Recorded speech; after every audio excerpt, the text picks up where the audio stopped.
just flickering the light, Ingat, but the kind of ada where temen you message not mo. reach your team, your server, and the customer start asking, questioning, you could not answer. So today we are going to Sorry. talk about exactly that.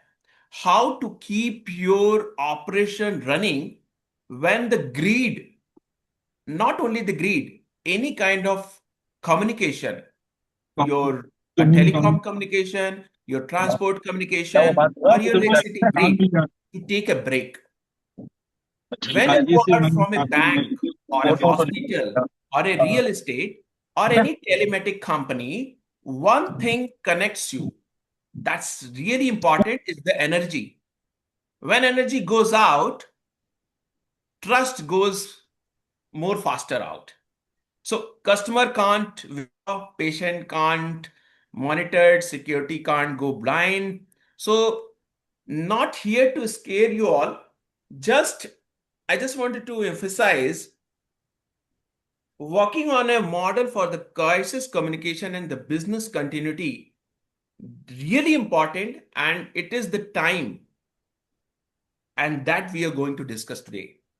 So to move forward, we have structured today's presentation in a 4 section just to give a reality why we are actually gathering here, why this is really important, how we are dependent, the energy reality, how the organization lose time, clarity, communication, and control some point of the time, despite having all the management structure, all the hierarchy informed, and what would be the great model, what is the great communication model, and the BCM under pressure need to be prepared. And we need to look back to our existing structure, what is the honest gap. So to begin with, let me throw you some number, the reality. I'm sure in a 6 month back, we all not know about exactly what is the state of Hormuz. I mean, the fraternity who's not coming from the energy background, they don't know what is the state of Hormuz. Now, after the Middle East war, the Iran war, everyone got to know, yes, the Middle East conflict actually.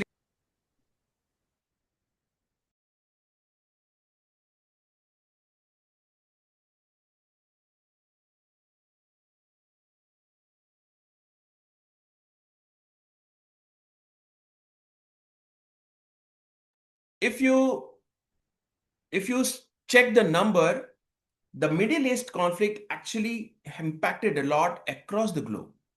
And we talk about the context of Philippines, where the oil and the energy dependency is 98%, close to 100. And out of 90, 60% coming from that region itself. And we need to sink it. We need to actually accept that reality.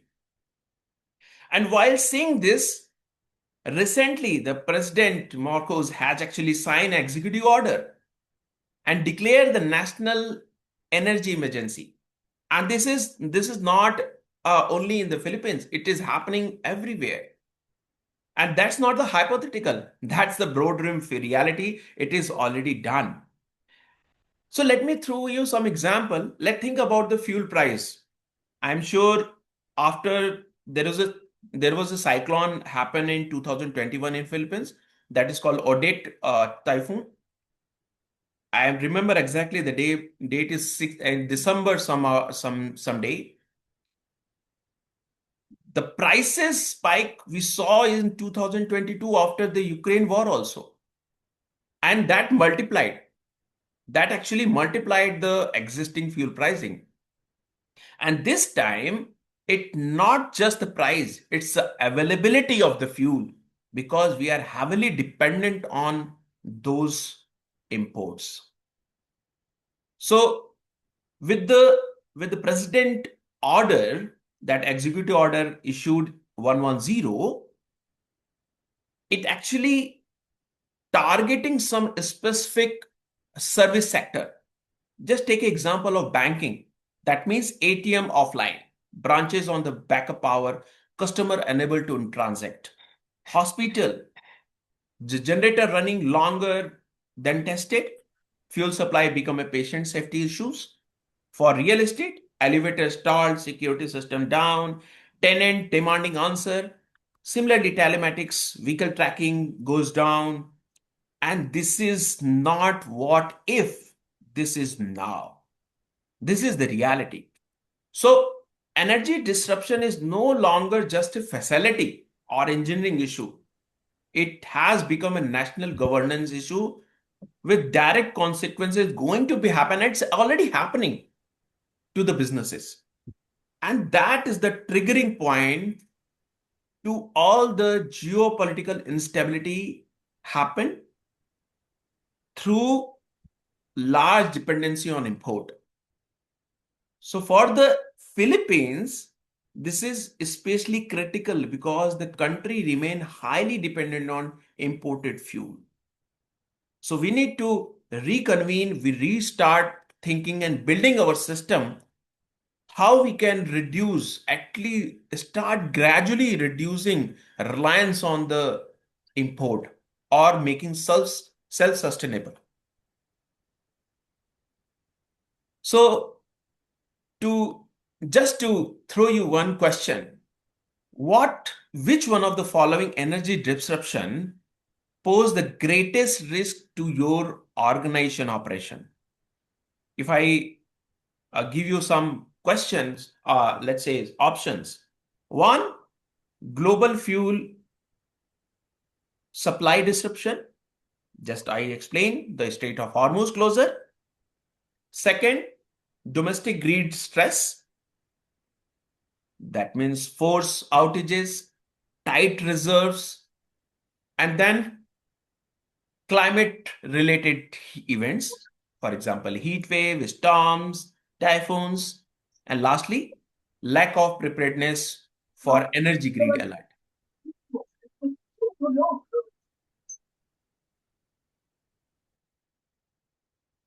So this is just a brainstorm for you. So submit your answers.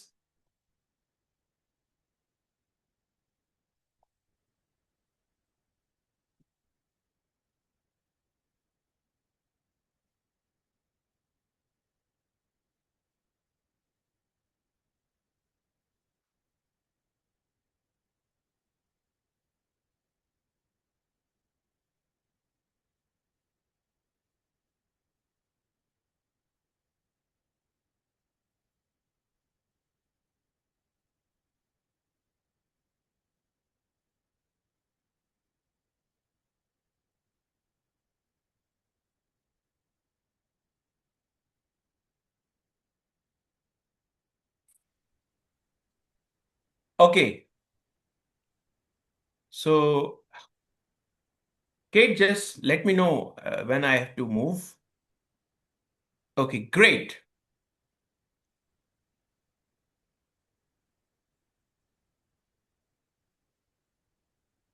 Okay, great. So we have a very best possible answer with diverse participants. Now, moving forward, we need, once we understand, okay, there is a crisis happen because of some international warfare where the the country is actually using a fuel, irrespective of any type of fuel, as a war zone or a war product. So here where it get tricky, it's never just one thing. I'm telling you, it's a multi-layer operating risk. Global fuel shock, domestic grid stress, and also the climate stress. So you might have a fuel shock together with grid stress, together with a typhoon hitting the same week or same day.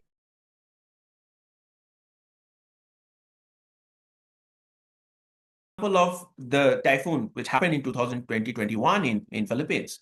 Many companies actually lost power for a week at least. Not because they didn't have a generator, because they didn't They could not get the diesel to run the generator. So when I say assume compound event, it means plan for not just a brownout, plan for no fuel, no cell, and flooded road all at once. So it might be happen. So it never just one thing. Let me give you a real compound scenario for banking example, because these are the service sector where economy is actually completely dependent. Yellow alert, a branch switches the generator, but the generator fuel supplies also lost power, so no refueling for 48 hours. Meanwhile, customers start posting complaint on a Facebook, social media, and your communication team has no backup internet. What would be the situation? It is horrible for the service sector to respond, and it will actually impact the trust amongst the customer. Same goes with the hospital. Backup generator kick in, but the cooling system for your data center is on the same compromised circuit. Now your patient record system overheat and shut down. How will be tracked? Similarly with the real estate, similarly with the telematics, a logistics seller client call and asking why your reefer generator trucks disappeared from your dashboard. So that's the reality. So we need to think, and also in organization need to think very universally how the multi-layer operating risk need to be evaluated, and what would be the implication going to happen. Now, what greed alert means for the business continuity, that's the actually really important to think through. Many organizations see, I mean, most of the service sector or all the organization has some kind of checklist already pasted on their dashboard, and also the safety and risk management department. But do we follow, do we do audit regularly for those systems? Get rectification on the definition, understanding. So yellow alert and red alert are the technical utility announcement. But from a BCM, the business continuity management perspective, they are the operational warning signal. So a yellow alert means reserves are dangerously thin.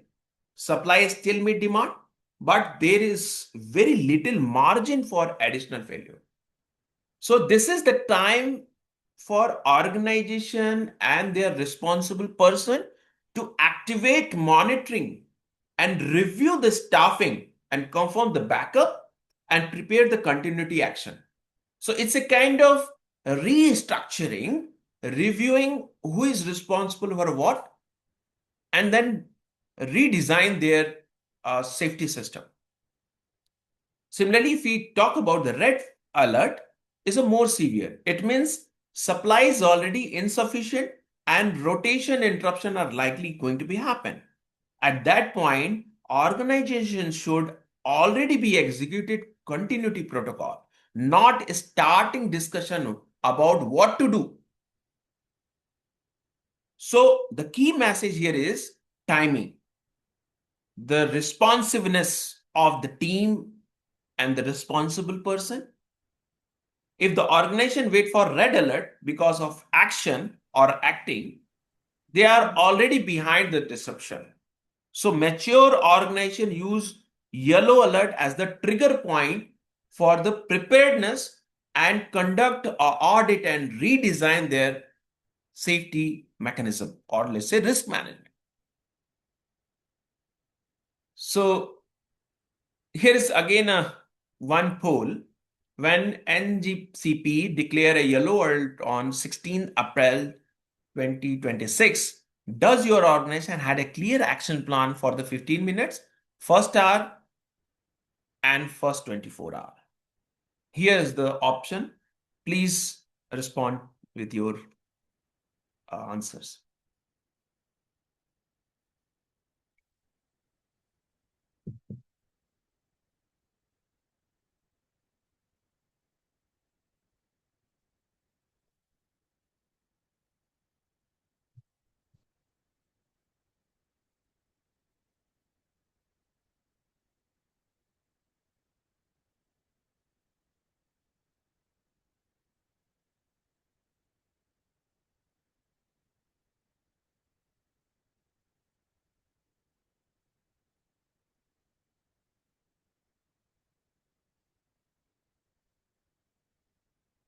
Okay, great. Do we have answer? Yes. We respond case by case. Yes, clearly defined and tested. So great. I mean, we need to think through all the organization and all the participants need to think through based on the answer where we are, how we are responsive, and how important of this BCM. Now, moving forward, so talking about the breaking point. Now we understand what is important, what is the compounding need to be done is important, and what the response alert types. But we need to think through the breaking point where organization lose time, clarity, and control. So we see the same breakdown over and over again. I think most of the time it's happened. Let me give you a real example of a local company, or I don't name a company, but yeah, so a BPO in Alambang saw alert but no threshold. There was a no threshold. They waited for a red alert to come. That never come. By the time they acted, their UPS drained out. So that's the trigger failure. I would say this is a trigger failure. When we say authority failure, so take any system, any service system where the branch manager needed let's say approval to power down non-essential system. Approval took, let's say, more than 2 hours or 3 hours. The outage lasted in 45 minutes. But the damage was done. There was no retrace. Goes for the channel failure. Very good example of a hospital. A hospital only emergency contact list was on an internal server. No power supply, no server, no list. So that's the risk. Dependency, logistic is the best example. A logistic firm assumed that their fuel supplier has a backup power. They didn't. They supply pump for electric. So let's walk through these 5 breaking points, and we need to reevaluate our organization during the energy disruption. What trigger, what authority, what channel, what dependency, and what pace actually cause a breaking point. Now, talking about this, the breaking point, very live example in Luzon and Vices, where look at those numbers. I think 35 plant on force outages, available capacity was just 257 megawatt above demand. And on hot April afternoon, that is nothing. That is nothing because the power consumption, the load estimation is heavily dependent on your weather, how the weather is performing. One more plant trip, you are in rotating blackout. So the question is not will it happen? It is what you are doing between your yellow and red alert. So that's the reality. I mean, we need to reevaluate our system. Are we enough responsive? Are our system are well capable of taking those challenges? So it is really important to think through. So we need to, irrespective of your domain, whether you are working in a energy sector or hospitality or hospital or real estate or banking, finance, insurance, you are completely tied up or linked with your energy resource, passively or actively, directly or indirectly.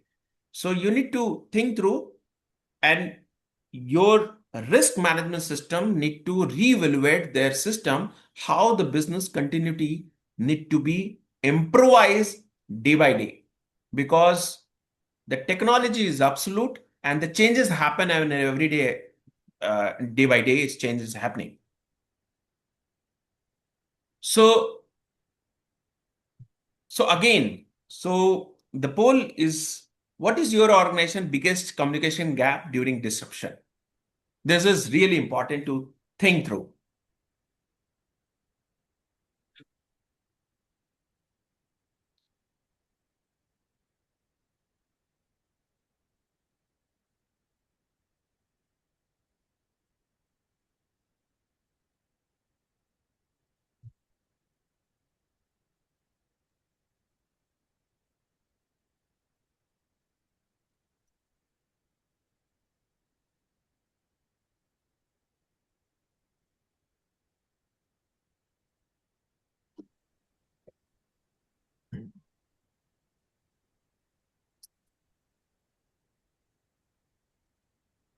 Okay, great. Do we have answer now?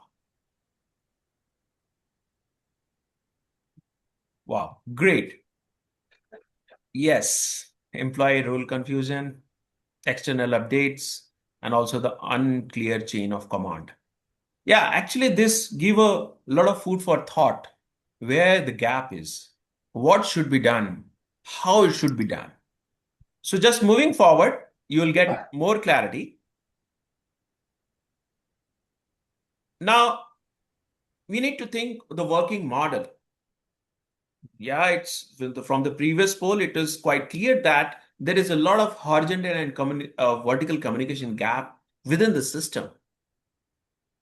So we need to reevaluate, and moving forward, we need to understand what working model, what the crisis communication and the business continuity management works under pressure. So how your BCM plan be tested with the actual drill? Can you just throw your thoughts? Kate, can you reflect some options so that participant can actually, yeah,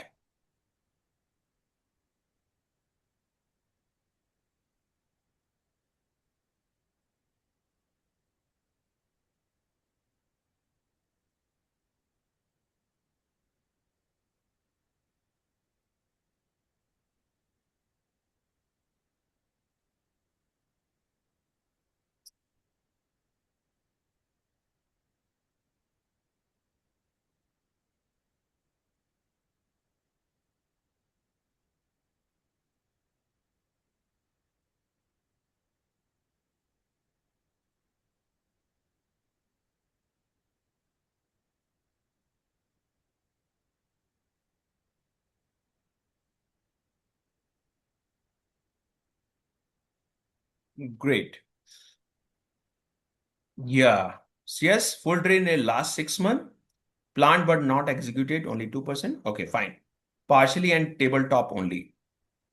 So with the answer, it reflect that less than 50% people have the plan and the quick responsiveness team available, but that is partially and the tabletop only executed. So it's really important to reactivate and do some audit and reconvene their team to think through for this crisis communication and BCM continuity.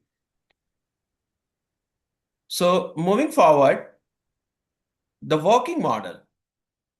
So this slide introduced the foundation of an effective communication and BCM structure. Very, let's say brief. The purpose is very simple. The organization can make clear and timely decision during disruption, and it should not be on the disruption. It should be pre-planned. If disruption comes, whom and how they should react. The notice the activation actually trigger. There are concrete operational signal such as grid alert, prolonged outages, any simultaneous disruption. The goal is to eliminate ambiguity, as we actually saw some of the participant has actually answered. There was a not clear communication between the participants, or let's say employee, who is responsible for what. So the goal is to eliminate ambiguity. Once trigger are met, activation become automatic rather than dependent on the debates. We need to work on the solution. The core operating principle are also important. Be first, be right, be credible, and be consistent. That's the core operating principle. Alert all the stakeholder immediately when the trigger met. Maybe there was a layer of communication channel need to be both electronically or physical. Be right, verify fact before any dissemination. Be credible, transparent update with reality timeline. So this is really important. So let make this practical. Your crisis communication plan should turn on like a light switch, pun and intended. Trigger should not be vague. This should be exact. Yellow or red alert from NGCP. Outage longer than 30 minutes. Fuel supply disruption. Manage failure at once. So just throw a very live example. A Makati headquarter building in Makati area. I know now has a rule.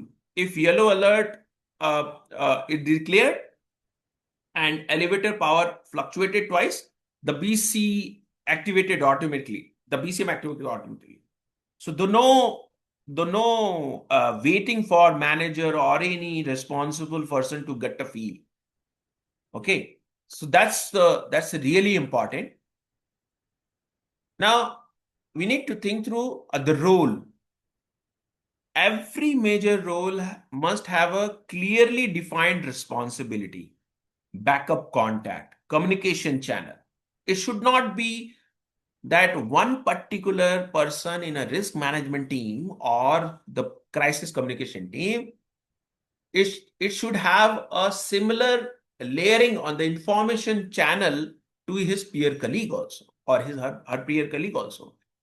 So the intended commander lead decision making and resource authorization. That's very clear. The communication lead manager messaging consistency and stakeholder update. The operational reality with the crisis team.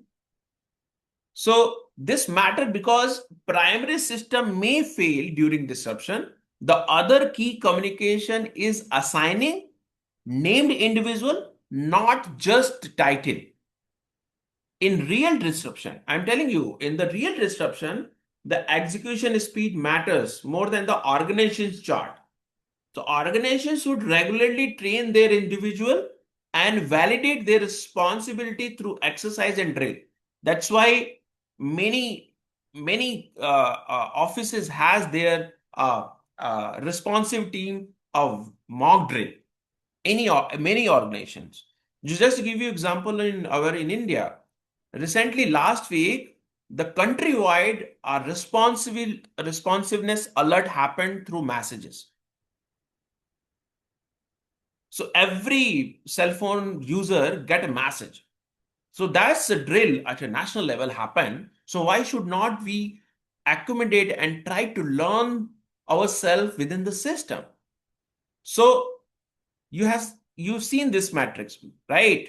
But here the reality check is many company have these role on paper, but backup is a question mark. So I once saw a company list satellite phone as a backup, but no one knew PIN. So don't let that off you. So so it's kind of awareness and layering the communication to be exchanged between the peer colleague also. If one is not available, then other should communicate.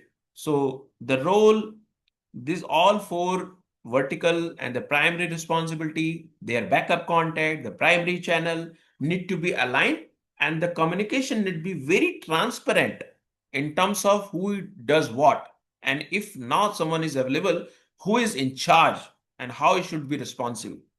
And the mock drill need to be happen very cautiously and need to think through with a lot of permutation and combination. If one is not available, then what should we do? So the walking model, so for detection to control, the 30-minute activation timeline, very quick access, assess the internal alert, external update, and hourly condensed call. So the timeline demonstrates how quickly organization need to move during the disruption, any type of disruption, maybe earthquake or high typhoon alerts or large power outages or any distribution transformer burnout. The 5 minute focus on assessment. The incident commander validate the situation and confirm whether the activation threshold are met. The next 10 minute focus on internal communication. It should be very quickly spread over to the all the team channel and the peer colleagues. Employee need to be delivery guidance to the reduce confusion and stabilize their operation. That actually include customer, vendor, regulator, partner, wherever the key stakeholder appropriate. So after activation, communication must become a rhythmic. It should not be a fluctuating or it should not be gap. It should be very predictable and rhythmic.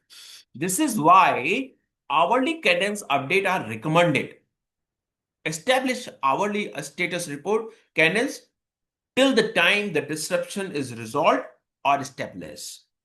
So organizations should not be writing a critical message from scratch during a live disruption. They should actually prepare themselves. What should be the key terms? What should be the key dialogue need to be communicated immediately so that every person get activated and responsive on time. So these are the some method ready to use message template in internal alert, stakeholder update, and media and regulatory statement. So just I give example of India where at national wide everyone get a message alert. So that's the strategy. The layered strategy need to be jot out. Yeah. So this is again the I have already explained the communication channel, primary, backup, and external. It should be physical notice because we are generally we actually heavily dependent now on the IT. So the old version of communication is also make a lot of sense. The documentation on a paper, the prescribed format need to be documented. It should be very important. That's why if you see in a factory or any kind of bigger institutions, they do a multi-layered documentation. One is the digital and second is the on paper.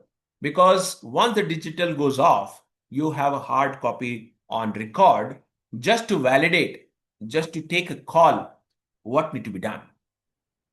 So BCM operation must have a energy audit, distribution generation, fuel reserves, cyber physical risk, vendor continuity, and I just wanted to focus more on the cyber physical risk. You must actually have seen there's a lot of phishing mail coming to every system because of the cyber frauds. Energy audit, it can be learned, it can be done. Distribution generation, it can be adopted and learned with more improvisation. Fuel reset can be done, but the cyber risk, that is really important to filter out. So this is really important. A quick activity I just wanted to throw. If it is 4:15 p.m., just a hypothetical timing, NGCP has declared a yellow alert. Your site began experiencing intermittent power and you have a 15-minute. What happened? So that's the quick activity for you. You think through what going to be happen. All right, again, so this is an individual activity. The link has been shared to the chat box, and please open the link and create your own copy to start. And then Sir Mishra will call the volunteers shortly to present their outs.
Kate, just trigger me when the time is up for this quick activity so that I can proceed further.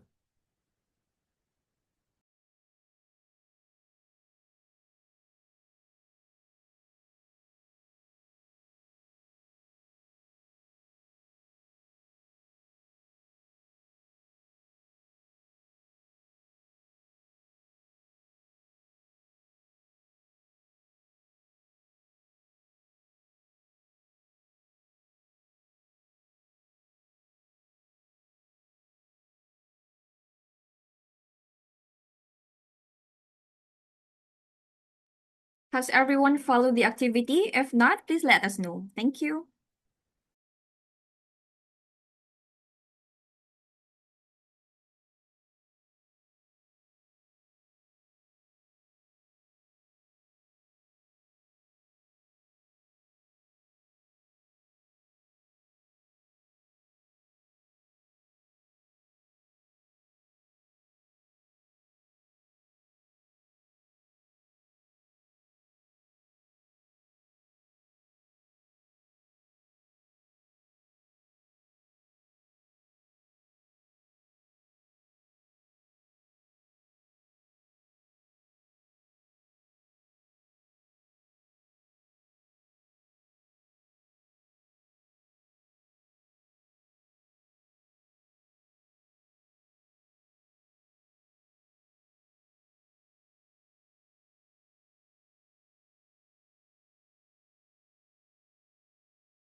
So, Michelle, shall we proceed now?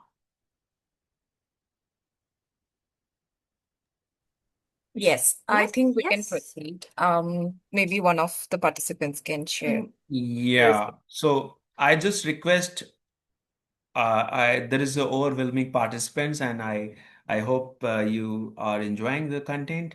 So I would appreciate if you can anyone can just share your thoughts. Just unmute yourself and share your thoughts on the quick activity. Do you have any volunteers here?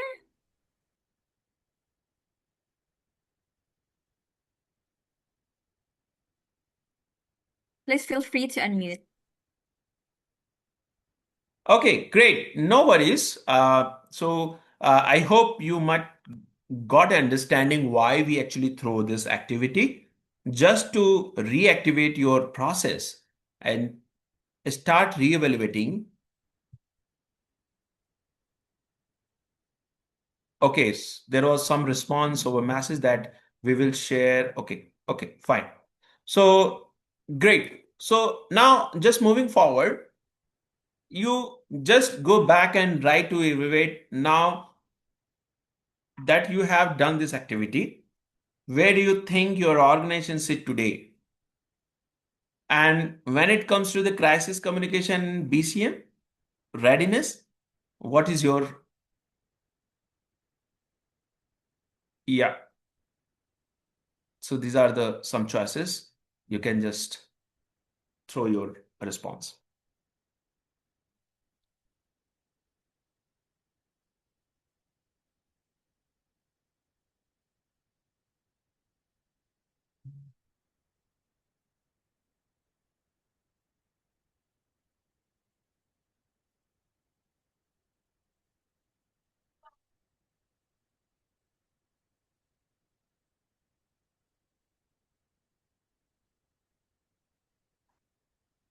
Okay, great. Do we have answers? Okay, great. Somewhat prepared but need improvement. Okay, not prepared at all. Okay, wow. Fully ready and confident in the tracking. So there is a lot of food for thought, and the gaps that that is required to fill out. Great. So just moving forward, um, so there was some case study. This is the Marillo interruptible load program is an excellent real world example for the BCM principle. And this is good to learn the output, the process. The program work because of everything is predefined. The triggers are already established. Decision makers are identified. Communication method are structured and communication process are clearly defined.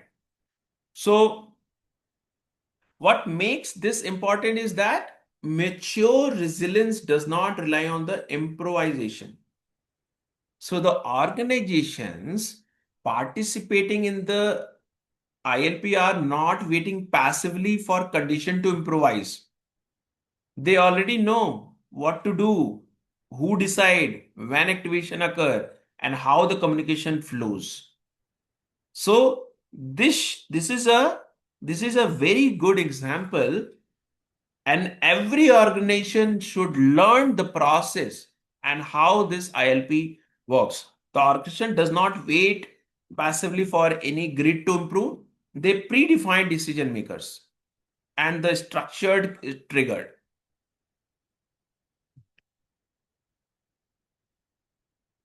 Yeah.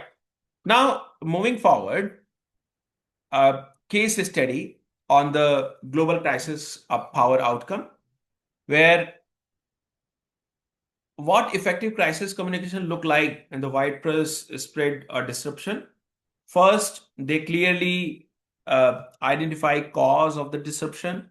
The openly communication that communicate power failure was affecting operation. And secondly, they actually quantify progress instead of vague statement. They provide measurable restoration update. And third, they offered practical customer support through fee service and the charging station. And fourth, they maintain synchronized communication across the multiple channels. So perhaps most importantly, they sustain communication cadence until the stability return. This is really critical. So good communication is not just about sending one announcement. It is about continuously reducing uncertainty for stakeholder. So you already handled this Typhoon Christine beautifully, not because they had a perfect power, but because they communicated perfectly. They said commercial power failure caused outages. That's the honest. They didn't blame anyone. They give a daily restoration percentage. Not we are working on it, but we are at 90% restored. And they set up charging station and fee retribution. So that's the key lesson. We need to think. And every country they have a demand side management and demand response management on the power failure. And every should start thinking, are we good to handle those, or we need to participate on those demand response and demand side managements announced or roll out by electrical utilities. So that's the global study.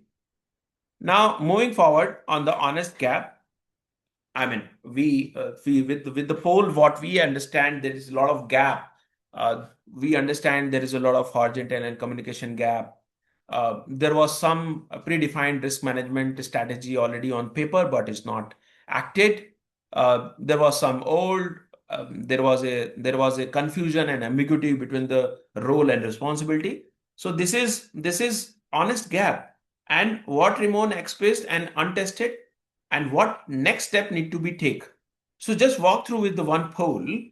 Which of the following action in your organization prioritizing in response to energy disruption?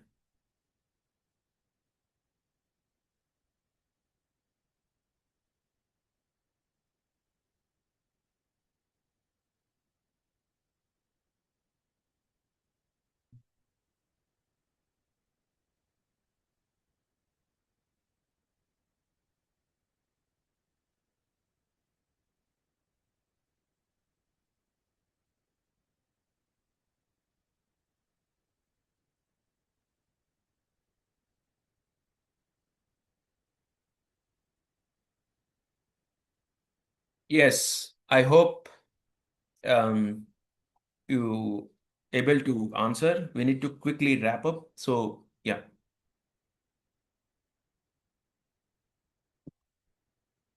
great. So there was a mix of answer: continuity monitor, energy grid status, and adopting BCM plan, conducting a gap audit for the crisis communication preparedness, assigning and training role of crisis management. Great. So this actually reflect that the organization in the process, but how effectively they are, that need to be retried and relook again and make rectification accordingly. So the honest gap, the reality is that organization without tested BCM capability often experience recovery delay measured in week rather than days. That's true. Financial exposure is also significant. Even a relatively short disruption can create major losses.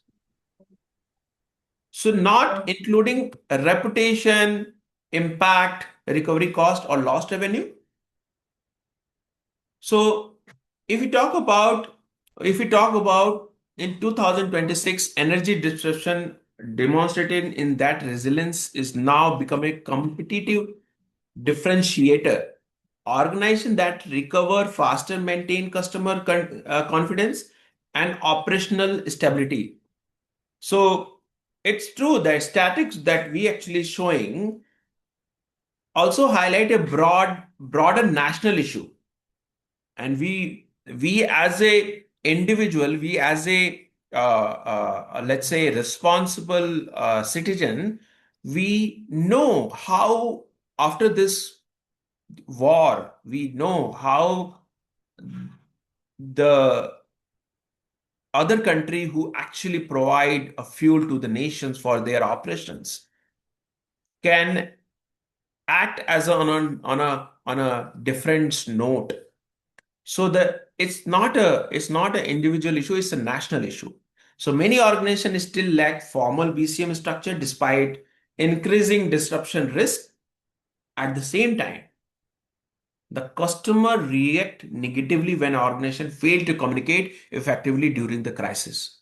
Because as a customer, I'm not bothered about what process you are been through. I'm very much interested to get the output, irrespective of organization.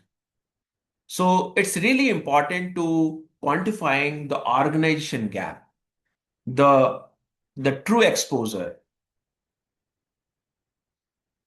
So moving forward as a next step, the first step is conducting a gap audit. We know every structure there is a minuscule or larger gap. Based on those severity, we need to conduct a gap. Organization need to honestly assess where the vulnerability exists across the communication, authority, operations, and continuity readiness. Second, the step is assigning and training named person. Named and train them. What is his responsibility? And what is the delivery status, the crisis response roster? And plan are not only effective if people understand their authority and responsibility. The third step is testing. Simple yellow alert simulation can alert major gap in decision making, speed, coordination, and communication quality. And finally, resilient must become an ongoing process. Grid condition, operationalization structure, personal role responsibility, and external risk, all these things. And how they are evolving, that need to be very cautiously monitored. Yeah, so that's all I have to speak about now. Yeah. So All over to right. you, Michelle. Thank you very much. And if you have any questions or any query, please do ask. Or if times not permit, you can just drop an email to organization ECCI and Michelle. We will happy to answer, and we love to connect with you to provide any guidance and rectification your strategy. Thank you very much. All right, so we would like to share our upcoming training batches are now open for enrollment. If you are interested in expanding your knowledge and strengthening your expertise in enterprise risk management, business continuity, crisis communication, and risk leadership, feel free to explore these programs. You may scan the QR code on your screen for registration and additional details.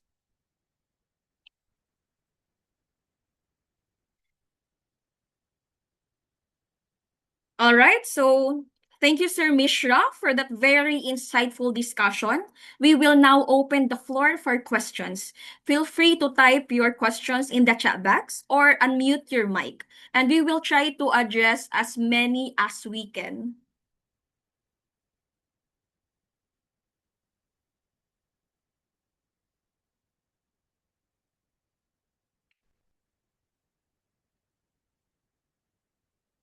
Again, if you have any questions or clarification, feel free to unmute your mic.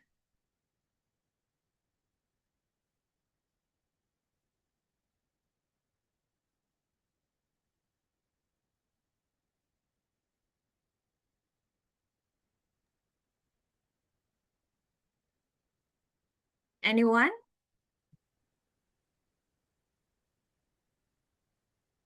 I guess our participants are shy type. So again, you may type your questions at the chat box.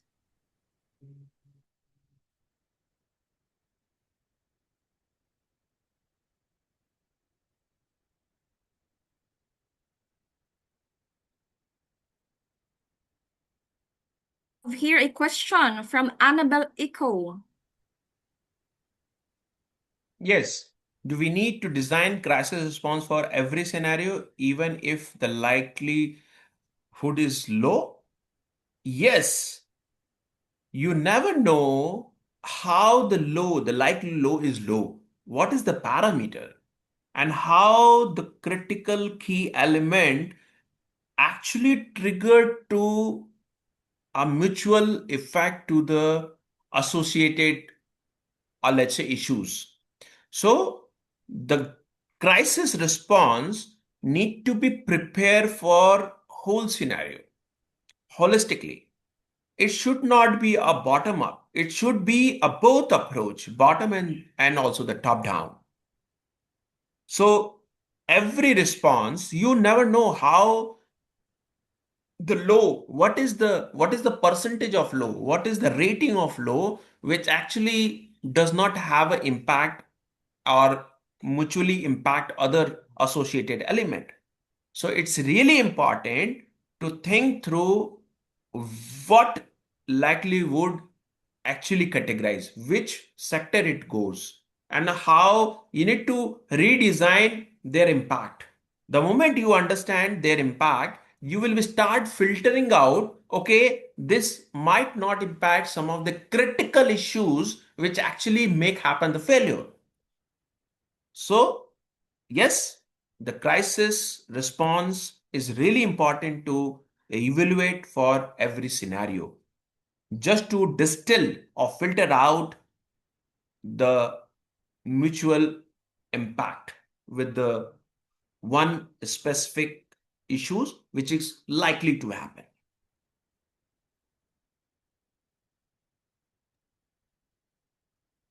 Oh, another question from Joanna Marie Matabang. Who is Yes, I mean it's your business unit head, or is your CEO is the top boss who actually start distilling and taking condensed information with the team who is responsible for doing the crisis or risk management. So it's the layer structure. So we also understand, I mean, you just go back to the slides where, let me walk through the slides so you will get idea.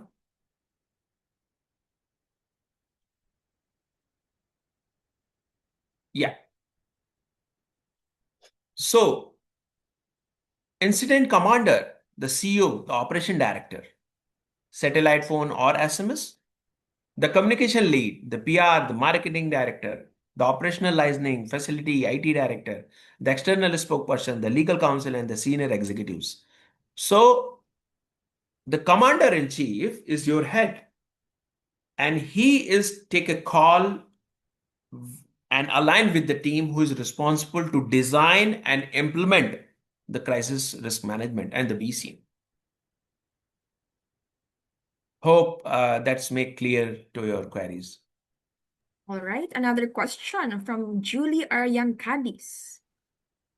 How crisis management different from incident management?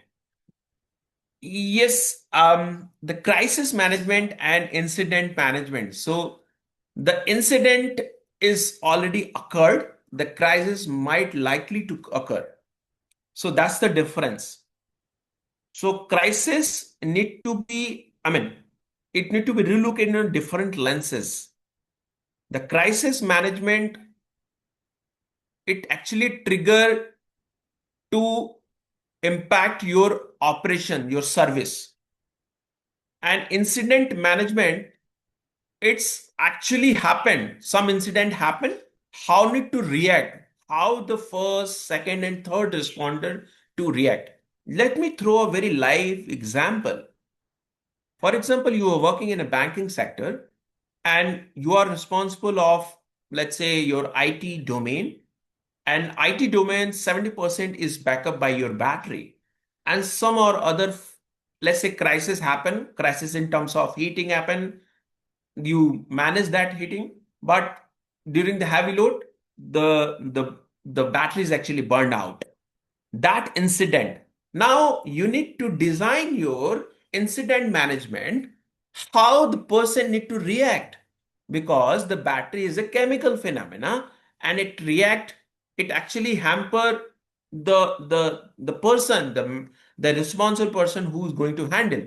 So the first responder who actually suppress the fire, once it is reconciled and shared on a, let's say, warehouse or somewhere, does it is not going to impact the other, let's say, nearby locations and the disposal site. So this is a very example. Exactly. If it is exceed the RTO and PRO, the impact threshold, it is considered as a crisis management.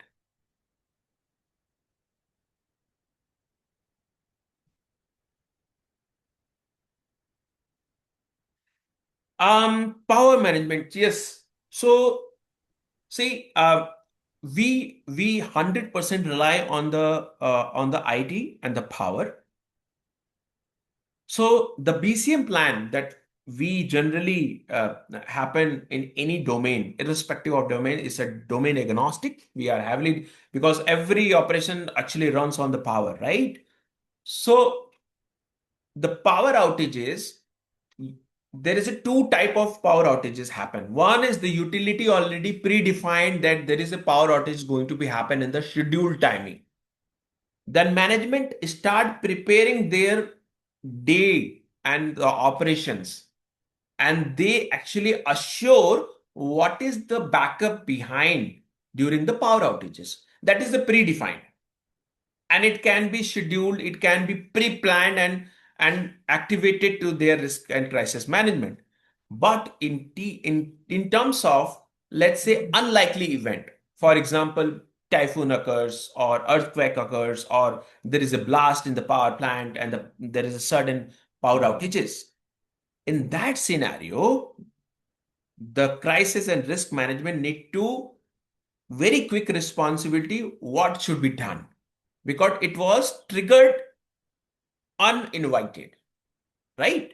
So the gap what we actually see generally in the system, we already prepare what is informed, but we generally not audited, we not actually do lot of repetition during the uninvited incident.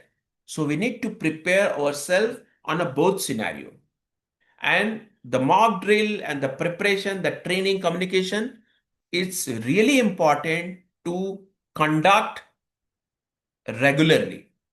You never know, because the person in an organization who is responsible for risk crisis management, with his good work, he's get promoted and his responsibility is transferred, then who is responsible? He actually gain experience for 4 years or 3 years to conduct the risk and crisis management. But the new person assigned, he's a new, he might be knowledgeable person, but the actual scenario, actual incident implication and mock drill is not done. So that's why the PCM plan need to be audited, revisited, and the training, the responsiveness, acknowledgement need to be conducted regularly. Hope I answered your query.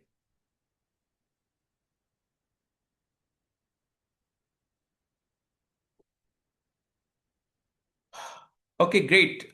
Michelle, I think um, we almost done the Yeah. uh, Questions?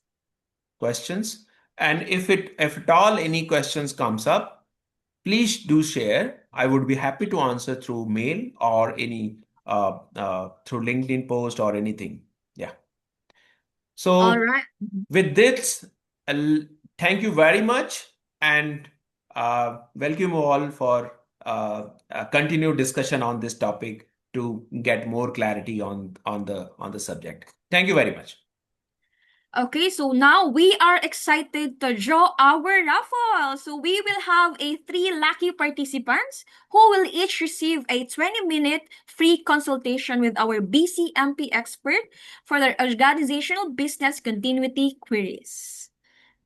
Let's spin it now.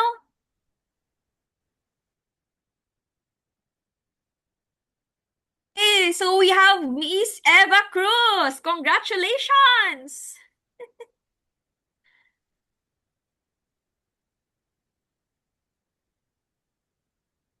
Second winner is Jenna Gakusan. Yay! Next is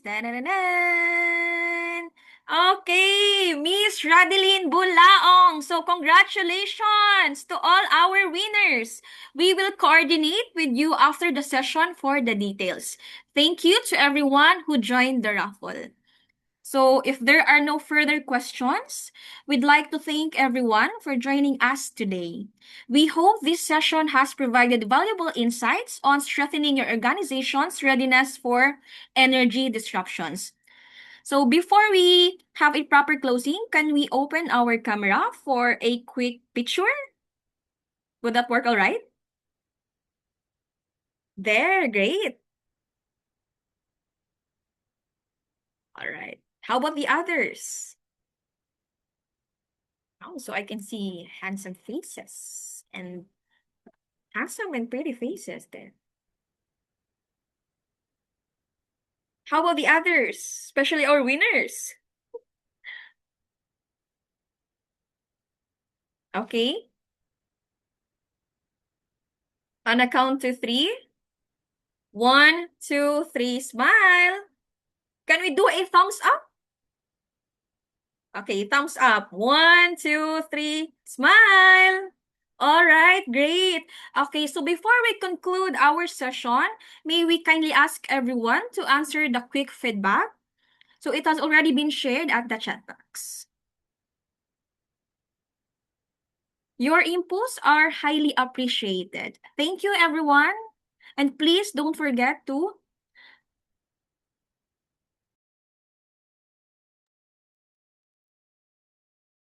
thank you, everyone. And to our winners, again, we will coordinate to you after the session.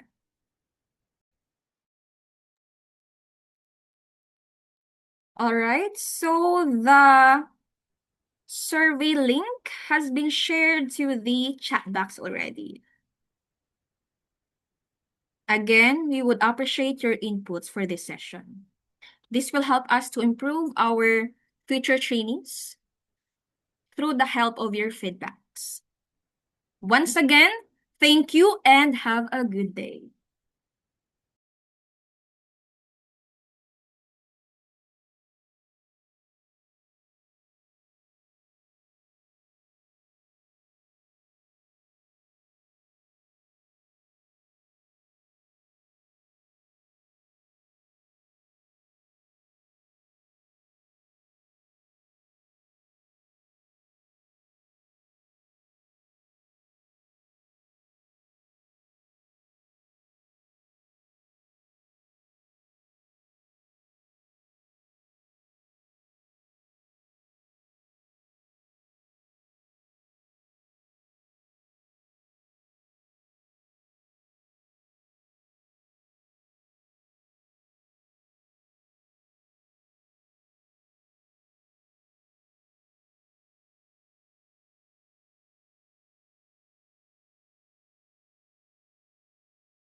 Because I wasn't low.